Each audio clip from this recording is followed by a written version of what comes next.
lend a helping hand then, 'cause I could never make you unhappy. No, I couldn't do that, girl. Only wish I could love you so. Makes it so very hard to know.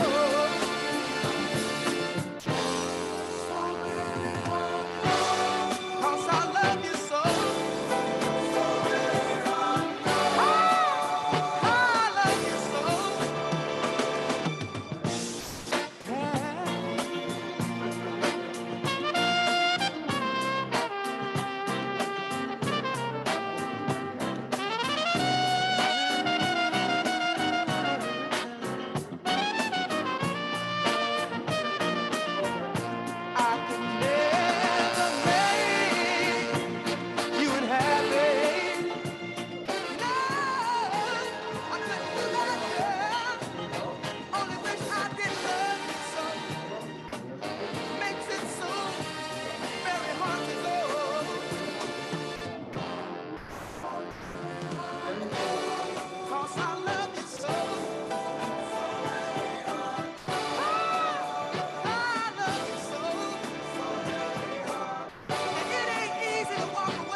Fear the hearts of men are failing.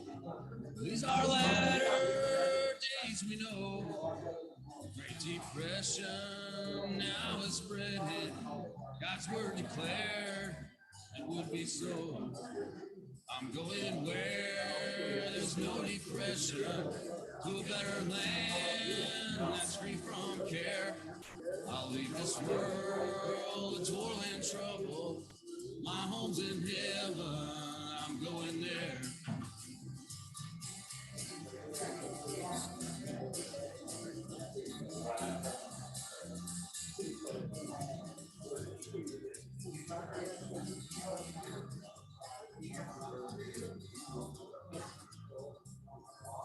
In this dark hour, midnight nearing, tribulation time will come. Storms will hurl in midnight fear. Sweet lost millions to their doom. I'm going where there's no depression, to a better land that's free from care. I'll leave this world of toil and trouble. My home's in heaven, I'm going there. I'm going where there's no depression, better land that's free from care. I'll leave this world of toil and trouble. Home's in heaven, I'm going there. I'm going where there's no depression, to a better land that's free from care. I'll leave this world of toil and trouble. My home's in heaven, I'm going there.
Welcome, everyone. If I could just remind you to silence your phones for the service.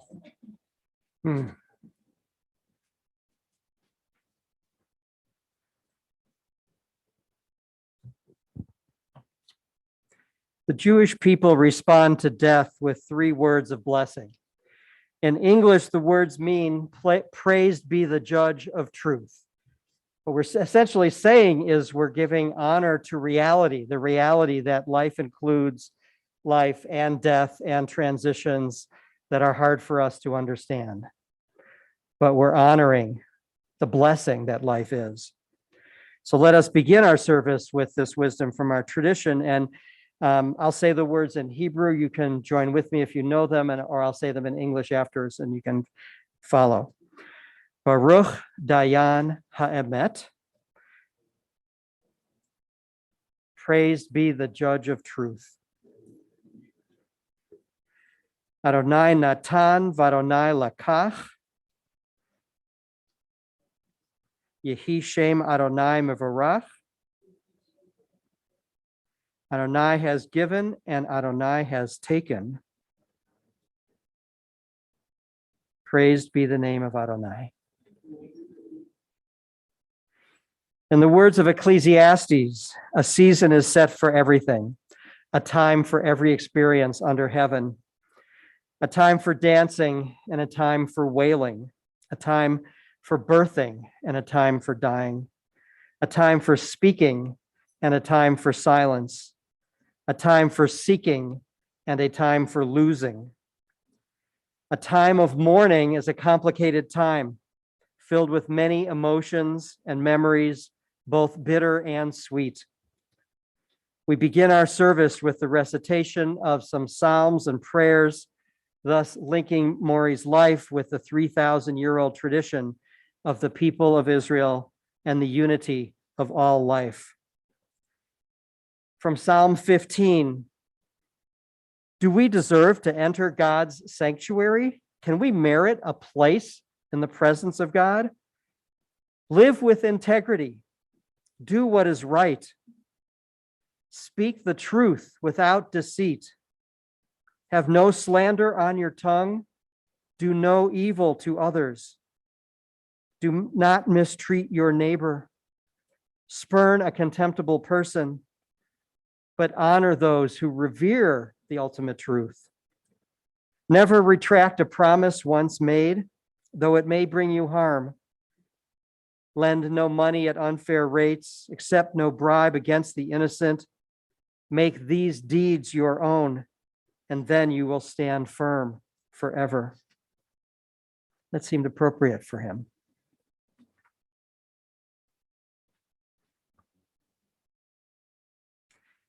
And after Job, there's no replacing a person of wisdom. There's no replacing a person of wisdom.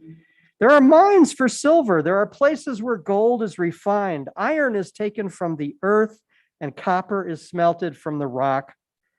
But where can wisdom be found? And where is the source of understanding? There is no replacing a person of wisdom.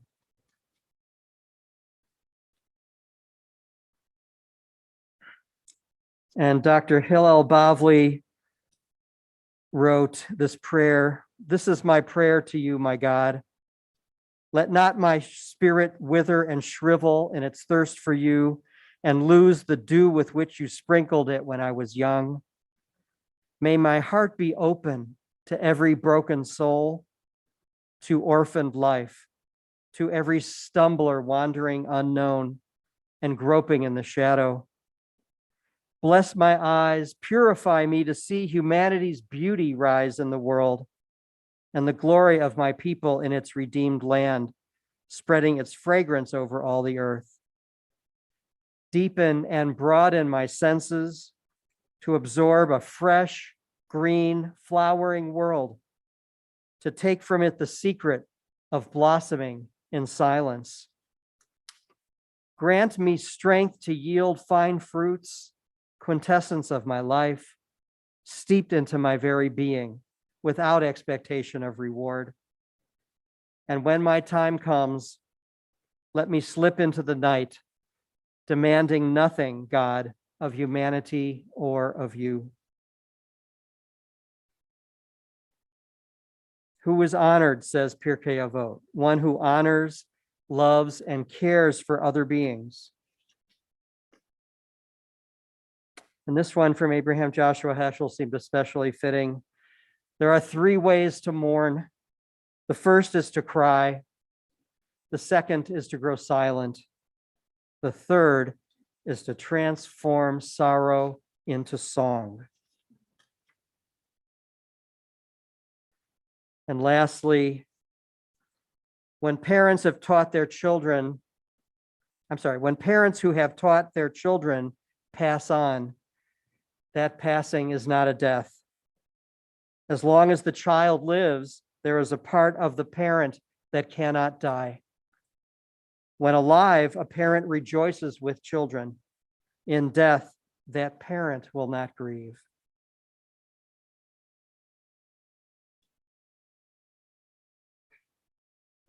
So the main part, Bruchim Habaim, blessed are those who've come to create this sacred container of memory and honor, as well as joy in the midst of the tears.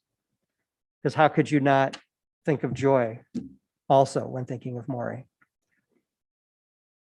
The central part of what we're going to be doing here this afternoon, is eulogy, is speaking words about him.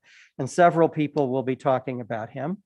And I will begin that process. Moshe ben Nissen, Maury J. Handler, was the beloved husband of Teresa Kelly Handler and father of Zoe and Shelby Handler.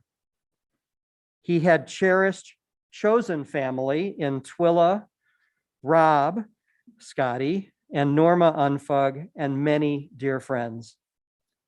He was the son of Norman and Marilyn Handler and brother of Mindy Handler and Mitzi Beardsley. He was born in Denver on October 10th, 1956. And both sides of his family grew up on West Colfax. And yet he still went to George Washington High School.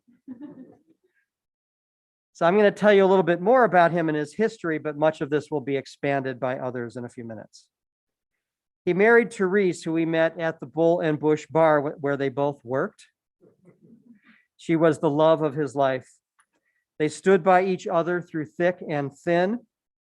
In his words, they shared values and cultivated a unified front in partnership and in parenting. Though Maury endured some painful dynamics in his biological family, he was blessed to grow up next door to the Unfugs, who were family to him. Since the age of 6, he was lucky to find a best friend and brother in Rob Scotty Unfug, who always had his back. For Maury, Scotty, and so many more cherished friends were his chosen family. Maury loved music, snuck into shows as soon as he could, and quickly found his family amongst fellow deadheads, concert goers, bluegrass lovers, and tapers. I didn't know that was a word until this week. Known as the taper dude to his friends, he recorded hundreds, maybe thousands of shows. Music was his spiritual practice. He worked in real estate, stewarding his father's business with deep integrity and care. He honored Norman's legacy with immense skill, creativity, and grit.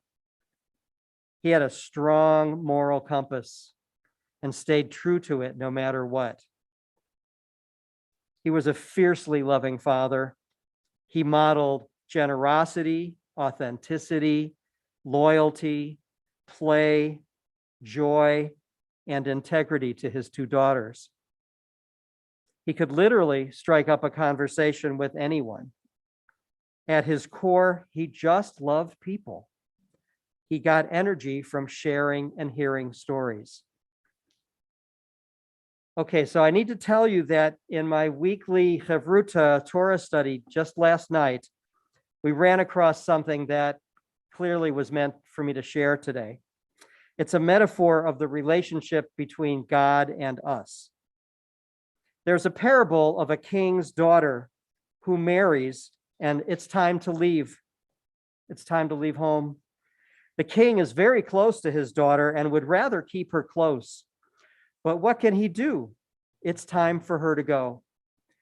So he tells her, "Wherever you go, make a little chamber for me, and I will dwell in you." Wherever you go, make a little chamber for me, and I will dwell in you. That way we will always be close, and you will always be able to find me. Now, there's more to this teaching, but let me just pull one piece out. God is already in us, but sometimes we feel a great distance. And so it's helpful to have a place, a chamber, memories, rituals, like the rituals we're doing today, like Shiva, saying Kaddish, unveiling, Yartzeit, Shabbat, a place where we can construct, like religion, to hold our felt connection to the ineffable. We're already close to God. We don't really need religion. But if we feel distance, it's helpful. And I suggest something similar here with Maury. The truth is, he's already in you, especially those he loved and was close to. You don't need to do anything. But you may also feel distance at times. So what you could do is create a little chamber within you for him. A place where you feel his appreciation and his love for you, how deeply he enjoyed life. A place where you can feel his smile and his voice and his enthusiasm, and keep it and tend it inside of you. And then the distance won't be so great. So I'd like us to do some of that inner Mishkan sacred space chamber in the heart making right now by sharing stories about Maury and how he touched our lives. May these words bring light to your inner Maury handler, that sacred space in you. So as I call you up, please introduce yourself in case that some people don't know who you are. And we will start with Scotty.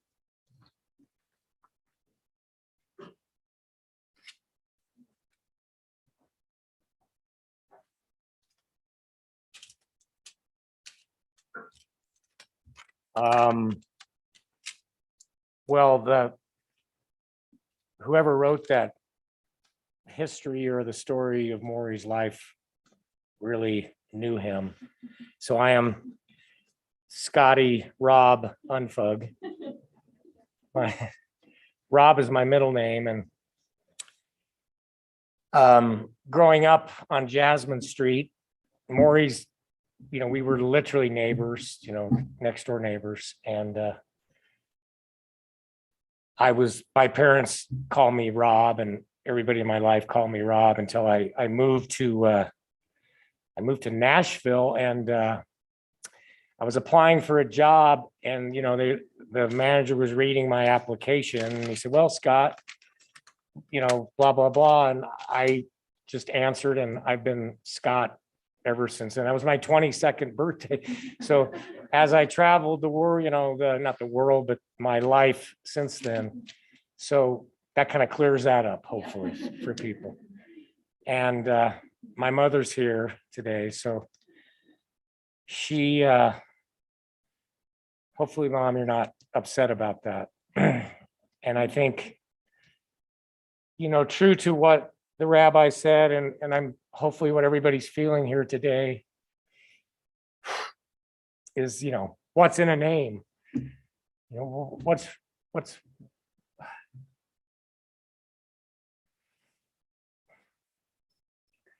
so I contacted a couple of wise people in my life before I came here today. I have people like that in my life that help me, and they reminded me that as long as I speak from the heart today, that's the message that hits the heart. And I said, well, I'm concerned about not being able to get through it, which is I'm sure Maury and that box that you just talked about doesn't really care about that. That's part of my ego. So I wrote a few notes just to try to help keep me on.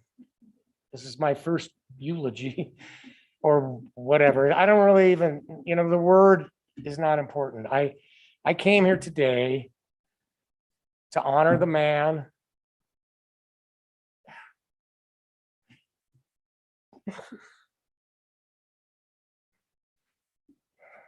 to console the family if I can, to comfort you if I can, and for me to renew my faith, to renew my faith. These are moments, I hope in all of our lives, to renew whatever. I think the rabbi said it well.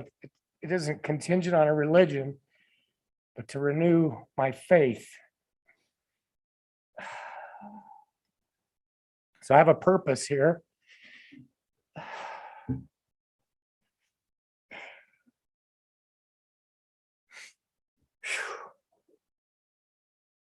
Okay, so it's helpful just to get to brass tacks. So what I witnessed since probably when we it wasn't said by the doctors, but it was pretty apparent that Maury was going to die, probably in November. Thanksgiving, before that, what I witnessed from his family was just an unbelievable care, love, tender. The tenderness that was displayed by these three people here in front was just, and others too that are in this room. It was just a outward expression of the love and the experience of a higher power of God working through people. And it was an amazing thing to witness. I mean, it brings that emotion in me as much as the passing of Maury, to see how people care for other people in that way. It was an incredible. So I want to not forget to mention that to you, and you too, Catherine. The other thing, this is actually coming in handy, was just what I witnessed from Maury too was such strength, like just beyond what I really thought he had. The way that he moved through these last, really, Scott was telling me that it was, we're going to assume it's accurate, January 18th of 2018 when he got the diagnosis of the prostate cancer. But these last 24 months were not easy for Maury at all. He was in a lot of pain. And just like the biography that you read just really moved through that with such grace, and just always, he would be like maybe he lived a block from me, and maybe I would call him, like I haven't called him in 3 days or 4 or 5. And I would call and say, God, I'm such a poor, lousy friend. God, I would have what am I doing? I live, literally a block from you, and I haven't seen you in 5 days or a week. And he would always just say, hey, I know you're busy. It's all good. I'm not concerned about that. And I do have, anyway, enough about me. But so just for those of you that didn't get to witness it, I just want to bear witness to that this man, he died with a real strength, that I feel, it makes me feel better about wherever it is that he's at today. I mean, I know he's in my heart and he's in the music, but it does give me some comfort to see that how he moved through that. So I was talking to my mom on the phone when I knew Maury was going to die, and she said, honey, you and Maury, since the day we moved in and you met each other over the chain link fence, like, hey, she said, you always had each other's back. I didn't really, I mean, I know that in my heart and I remember that, but I didn't remember it's, thank you, Mom, for reminding me of, and that we really, I mean, the way I felt as he was leaving, some of the emotions that I have is I really had a 60-year love affair with this man. I mean, I loved him. I mean, I loved him. And it really didn't have many contingencies. It was just based on the idea that it was based on love. It was based on mutual forgiveness. I mean, I'm putting words to emotions. And it was based on, just no matter what, I'm going to always forgive you. I'm going to always love you. I'm always going to be there for you.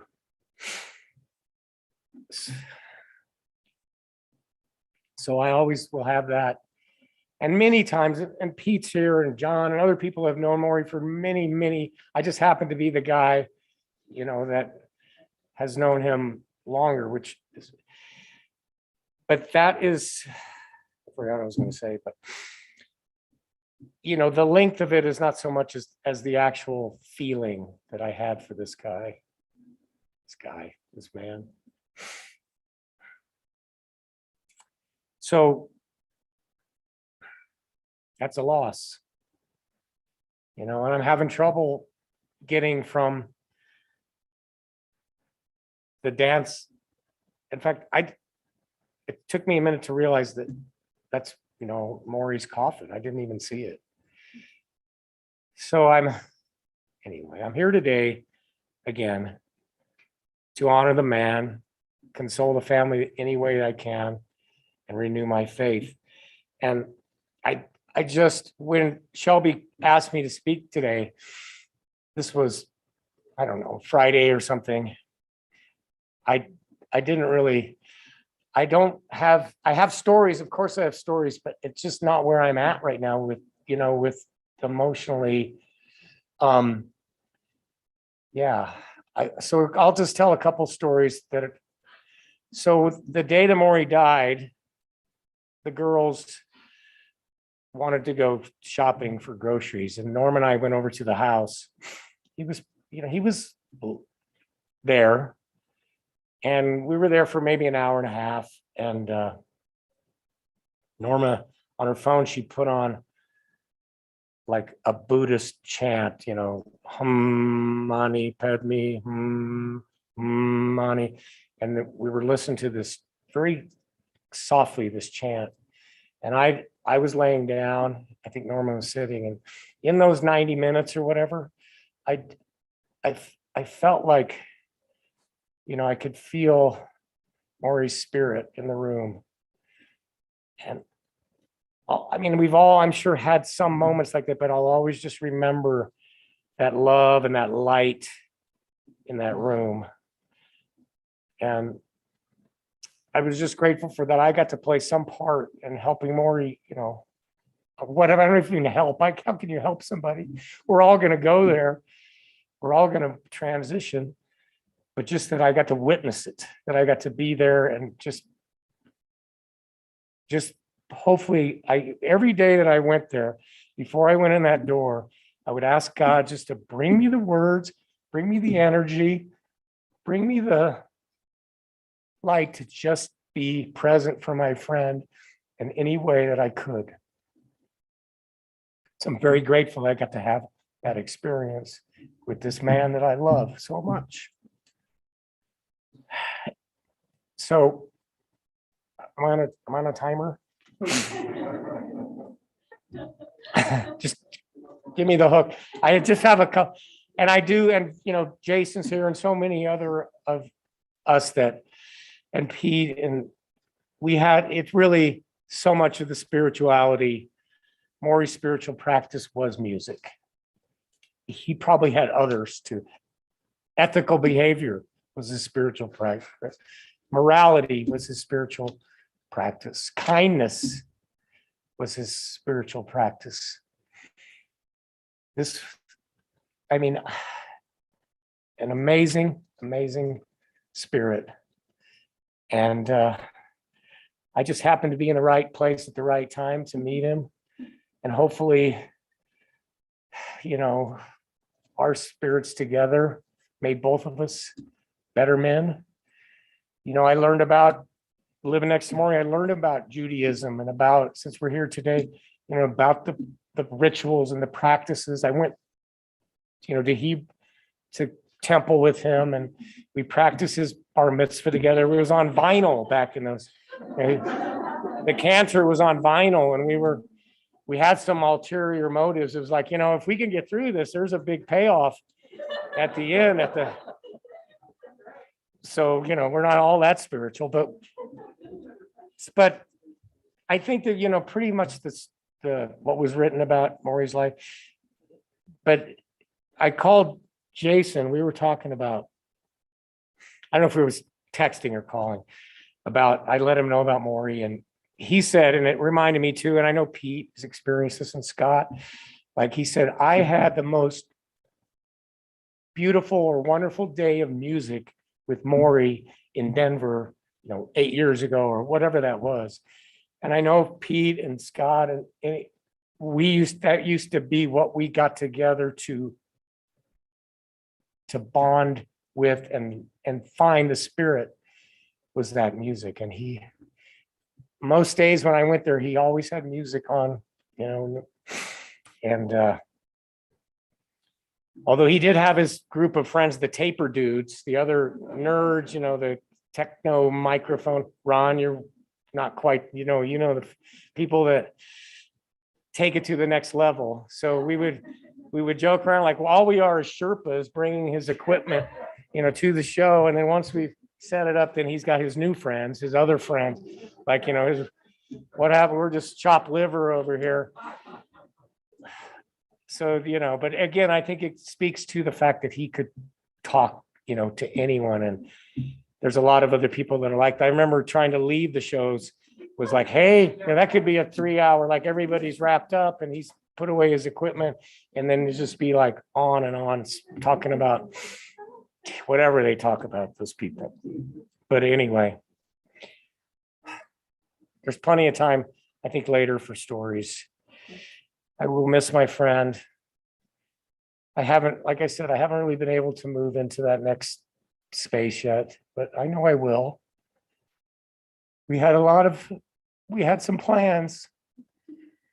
We had some plans for this next, but I'm just very grateful that he's out of his pain.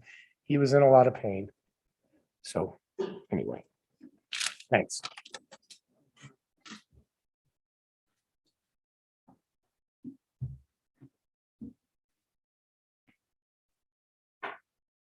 And I should say that my description was drawn from words that Shelby wrote. So yes. Elizabeth.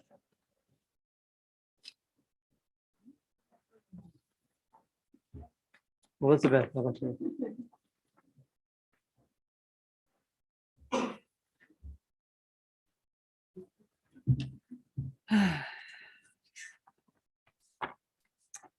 Good afternoon. I'm Elizabeth Kelly, and I am Teresa Handler Kelly's sister and Zoe and Shelby Handler's aunt. And this remembrance was written by my son, Matthew Morgan, who most of you here have never met, but it describes one of the many ways Maury touched people that he knew. And who knew? I didn't know this story. It's very short. It's entitled Maury Handler, a man I knew through my childhood. I grew up seeing him playing music he enjoyed. I recall him knowing that I was into computing and computers, and he showed me some very cool psychedelic screensavers for my computer, and I really liked them. Later on in life, I was a traveler, a vagabond, a train rider. And knowing this, he would impart music that spoke to that life to me, which I greatly appreciated and remember to this day. I recall him being reluctant to convert his numerous recordings to MP3, but he did send me a few, one of which I recall being Tom Waits, 1977, Denver. His recording acumen and notoriety, I believe, was known throughout the music scene in Colorado, and I'm sure elsewhere, but I do remember that one recording being one of the finest performances by Waits I've ever heard. Maury was a lover of music and of musical culture, and I will remember him as that. His recordings and ventures into the creation of them, I hope one day can be memorialized, as we all hope to have a legacy to leave, or in this case, a record. Thank you.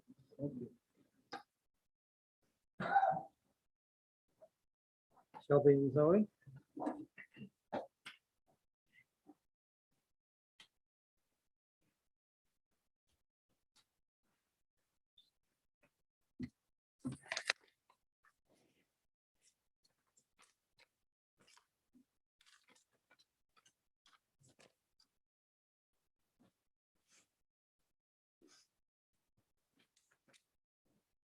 Okay. The night that, okay.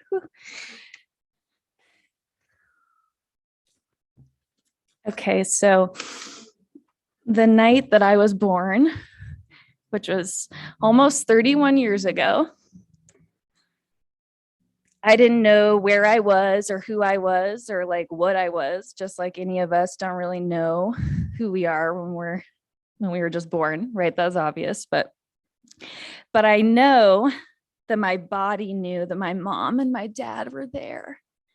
And that night, I must have felt my dad hold me before I knew what holding was. He scooped me up and he named me before I knew what naming was. And he loved me before I knew what loving was. And I knew him down to my bones before I even knew what knowing was. And last Saturday, my dad started the process of dying. And it feels really important to share with the people that he loves that he really fought. He really fought. And my mom and my sister and I, and Scotty and Spencer and Norma, we saw that and we witnessed him for days and for nights. He was fighting. He was fighting. He didn't want to leave. He was fighting to stay onto the earth and holding on tight to a life he really loved, trying to walk away from his own dying, trying to walk towards us. And I share this because I can't get it out of my mind. And I'm writing it down because I don't want to forget it. And I'm writing it because his dying was also a part of his living.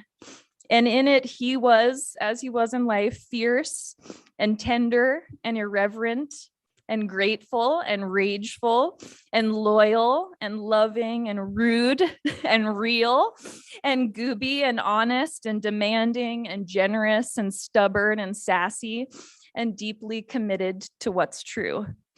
And I want a recording, of my dad's living that encompasses his contradictions, because he loved a good recording, like we're all saying, and he loved the truth.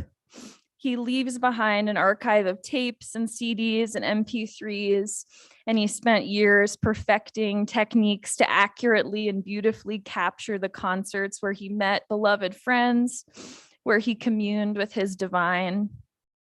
And to create a recording of a show, I think gave my dad the power to capture his truth, to freeze it, to share it, to re-experience it again and again.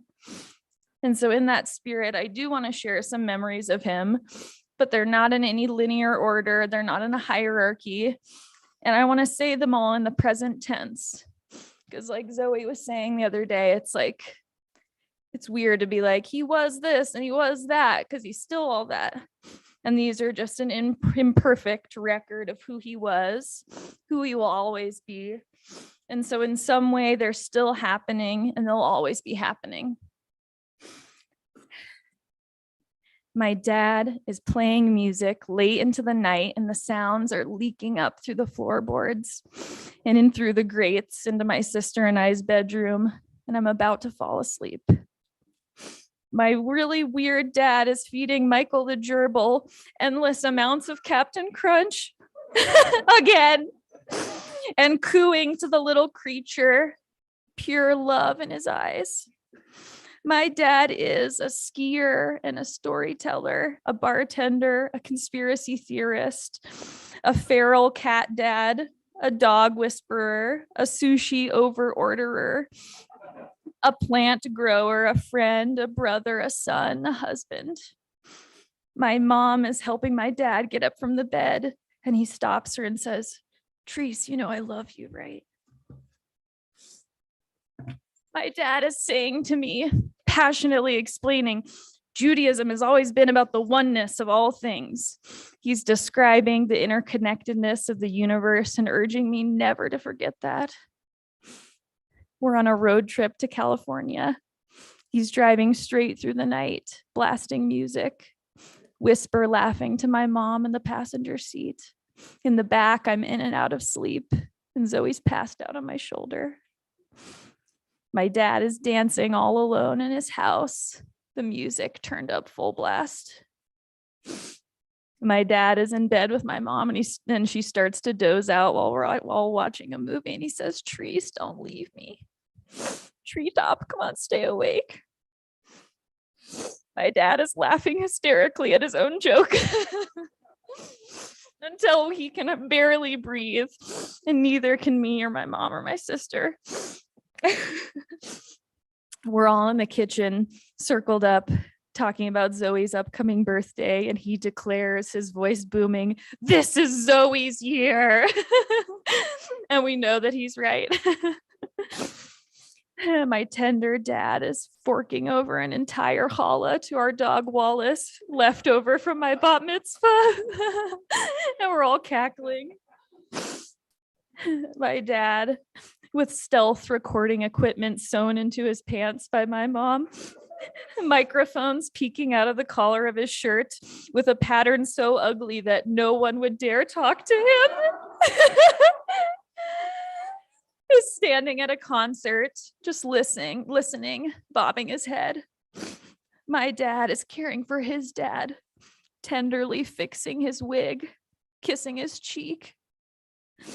My dad is weeping in bed, flanked by Zoe and my mom and I, face full of deep gratitude and a really beautiful kind of surrender, whispering, "We had a beautiful life, didn't we?" He looks as relaxed as I ever saw him. He's not holding his wounds or his pain. He's just in pure awe of the life that he got to have. And even as I try to list out all the best memories or the most important ones or whatever, I know I couldn't create like an accurate or complete record of my dad. But in the end, in those final hours, we know he felt us with him. We know that. But did he know who we are? Did he know my name anymore? Did he know that he was my dad? Maybe he did, or maybe he didn't, but it doesn't really matter. Because as my dad died, I got to do the sacred thing that he did for me when I was born. I love my dad until he no longer knew what loving was. I held him until he no longer knew what holding was. And we breathed his name until he didn't know what naming was. And we got to just be with him like that, beyond knowing and beyond language, just down to the bones, down to his last quiet breath before he became a part of everything. Thank you.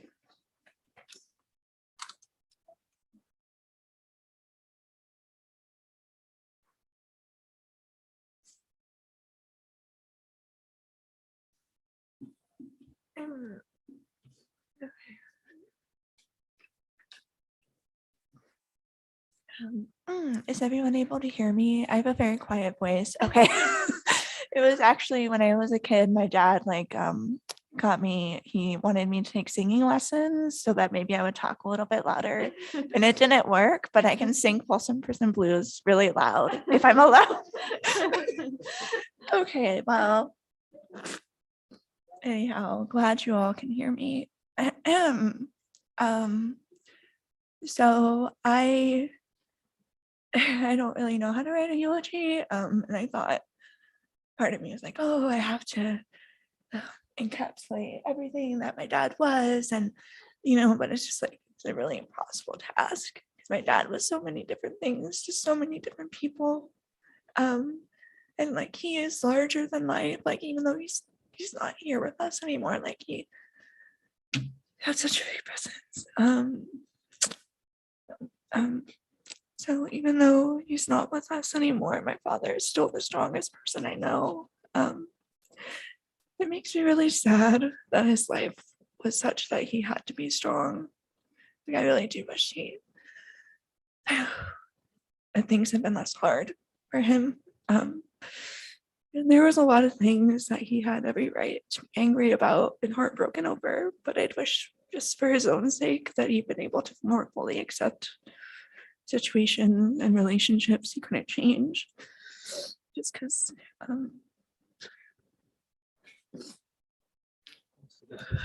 okay. So my dad was a really good person.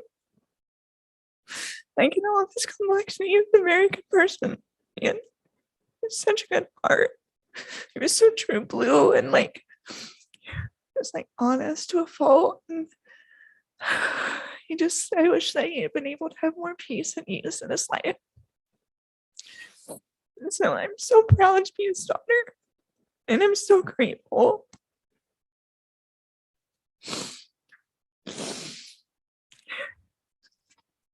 I'm so grateful for the time that I had him.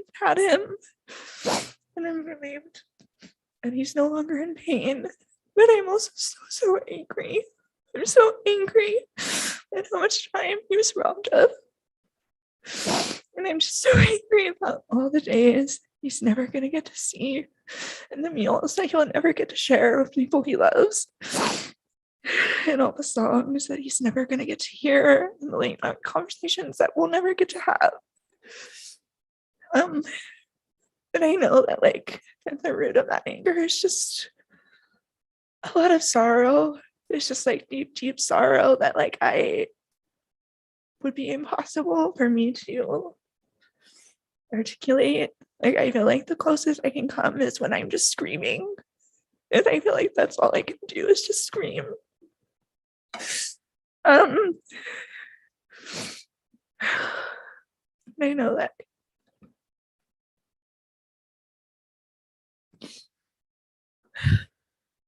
know that like, even if my dad had left this world just a couple of minutes before I did, I would still want more time. I know that to my core. 65 was too young. It's too young. My dad had a lot of things that he wanted to do and experience and be and see. Oh God. Okay. These hankies are really snotty. It's like gross. I'm just like wiping my snot with more snot. Get it. Okay. You gotta do it. So I'm like trying to take solace in like the love that we shared and the life that like I got to have with him. But it's really hard. It is really hard, and I don't want to have to seek solace. I just want my dad to be here. I just like want him to be here and like, sorry. Just like blasting opera at midnight and like going on 2-hour shopping excursions to 99-cent store and also at the Home Depot. And then just unloading so many temptations on his feral cats. And just like being late for everything. And I just want him to be here to like self-tape concerts and over order at restaurants and watch conspiracy YouTube videos and like make my mom laugh. It's just, yeah, I really wish that he could be here with so many people who love him. Because my dad loved so much. He loved so much. And he is so loved. Yeah. And I just wish so badly that like what I would give to like have my like say goodnight to him and then have him say goodnight to himself. And I just I love my dad so much, and I really do hope I get to see him again someday.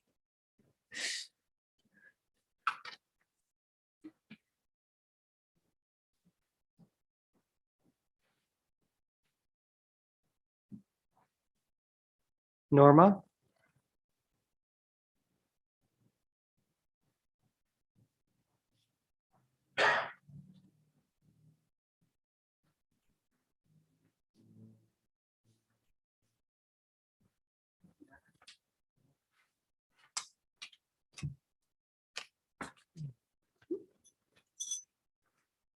My name's Norma.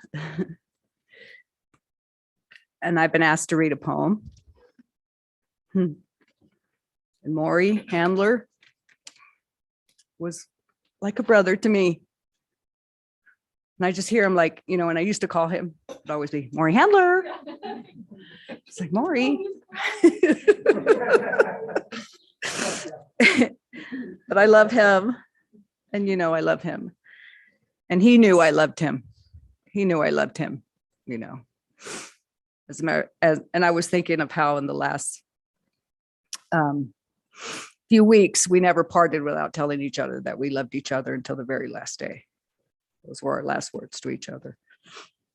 And so here is a poem, Life After Death by Laura Gilpin. These things I know, how the living go on living and how the dead go on living with them.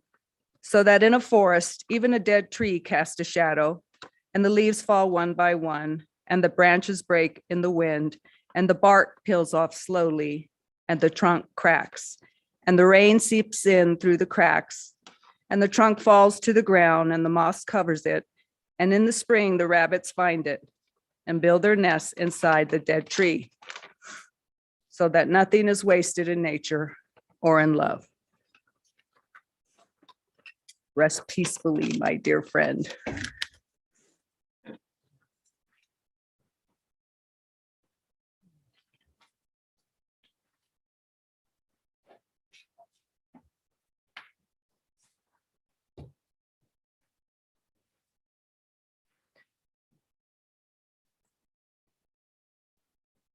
I noticed that, Scotty, you said something that I think everybody reflected. You said, honor the man. That's what we're here for today. We're here to honor the man. And we can do that in lots of ways, including doing some of those things that Zoe just mentioned, that you would like to be doing with him. You can keep doing them. I encourage all of us to do some of those things. I've got some ideas in mind.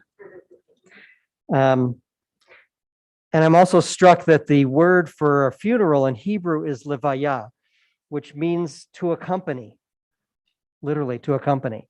And that's what we are literally doing here right now, as you were saying. We are accompanying. We have this holy task of accompanying.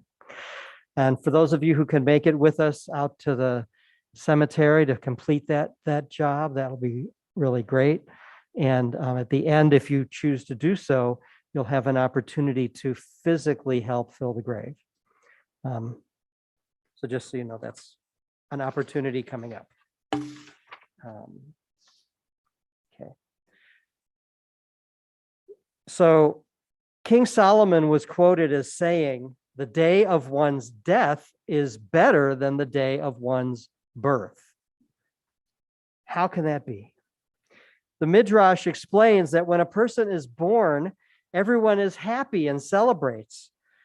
But when a person dies, everyone cries. It really shouldn't be this way. For when a person is born, there should be no rejoicing because no one knows what will happen to the person or in what direction the person's going to go. The person could go the way of the righteous, or the person could be evil and go the way of the wicked. When a person dies, there is cause to rejoice if the person departs with a good name and leaves the world in peace. If a person departs with a good name and leaves the world in peace, surrounded by loved ones, it's an opportunity to rejoice. To what can this be likened? A parable can be drawn to two ships that sailed on a great sea, one entering the harbor and the other entering it. And everyone cheered the ship that sailed out of the harbor, but nobody rejoiced over the ship that entered. A shrewd person was there, and she said, my view is the exact opposite of yours. There's no reason to rejoice over the ship that's leaving the harbor because no one knows what will be its fate or what seas and terrible storms it might encounter. But everyone should cheer the ship that is entering the harbor because it left the seas peacefully and returned to the harbor safely. And that is what Solomon meant when he said, the day of one's death is better than the day of one's birth. So let us hold a space in our hearts to celebrate Maury's safe arrival back in port. His was a great journey, filled with so much life. He truly did depart with a good name and left the world in peace. Welcome home, Maury. And yes, you will be missed.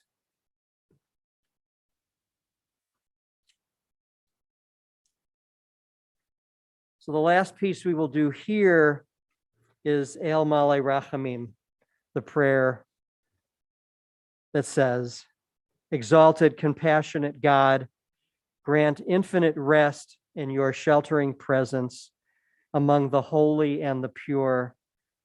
To the soul of Maury Handler, who has gone to his eternal home. Merciful One, we ask that our loved one find perfect peace in your eternal embrace. May his soul be bound up in the bond of life. May he rest in peace. And let us say, Amen.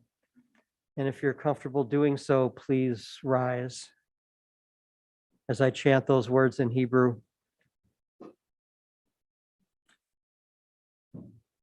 El Malei Rachamim,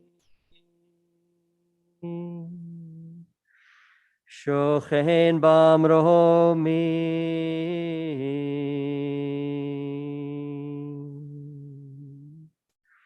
Hamtzei Menucha Nechona, Tachat Kanfei Hashchina, B'mahalot Kedoshim, Utehorim Kezohar Harakia, Mazhirim, Et Nishmat Moshe ben Nissen, Shehalach leolamo, Began Eden, Tehe Menuchato,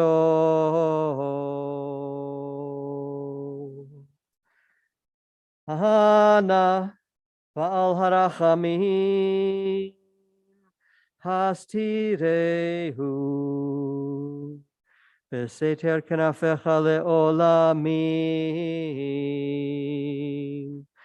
Utzror bitzror hachayim, Et nishmato, Utzror bitzror hachayim, Et nishmato. Adonai, Hula Nachalato, V'yanuach B'shalom al Mishkavo, V'nomar Amen.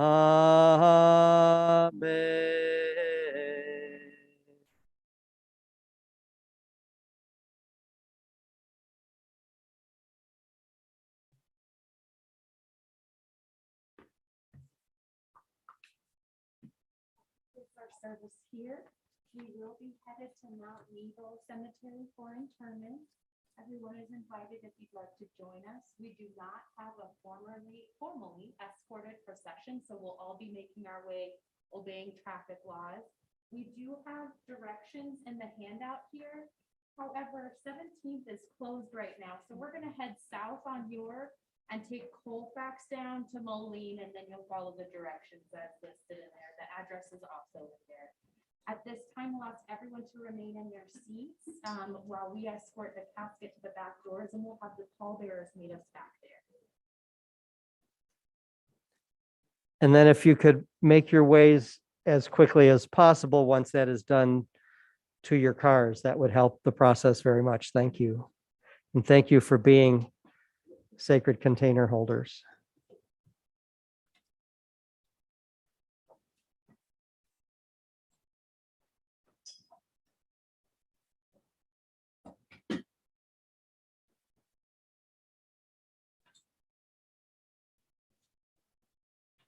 Yeah, it's where stop.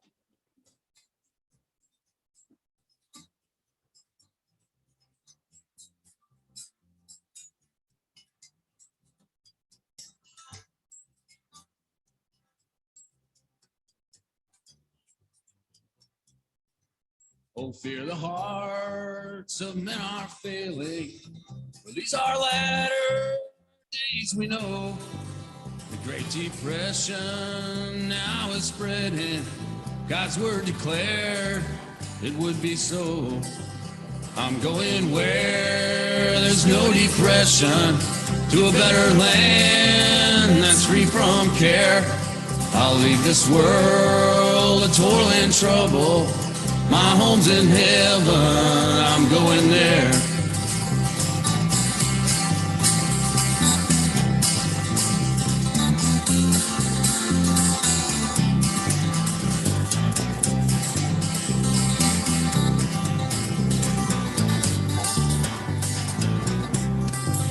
In this dark hour of midnight nearing, the tribulation time will come. Storms will hurl in midnight fear, and sweet lost millions to their doom. I'm going where there's no depression, to a better land that's free from care. I'll leave this world of toil and trouble.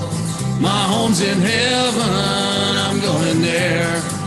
I'm going where there's no depression, a better land, it's free from care. I'll leave this world, toil and trouble. Home's in heaven, I'm going there. I'm going where there's no depression, to a better land that's free from care. I'll leave this world of toil and trouble. My home's in heaven, I'm going there.